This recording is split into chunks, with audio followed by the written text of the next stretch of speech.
রসুন লাগানো হয়েছে, দেখেন কত সুন্দর, হালির ভিতর দিয়ে রসুন, আবার সাইড দিয়ে মুড়ি কাটা পেঁয়াজ। এই যে রসুনগুলি, এই যে হালি দেখা যাইতেছে পেঁয়াজের হালি, এটা গুটি রাখা হবে। অনেক সুন্দর হয়েছে, আলি উঠছে কি ভাতের মতো একবারে। ভিতর দেবার রসুন অনেক সুন্দর হয়েছে।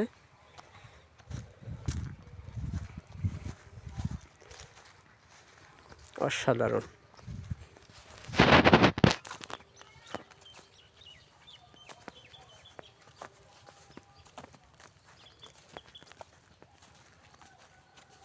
বিকালবেলা হলে মাঠে ভালো লাগে। হ্যাঁ, আর রোদ বেশি বিকালবেলায় রোদ্দুরের জন্য তেমন একটা লাগে না।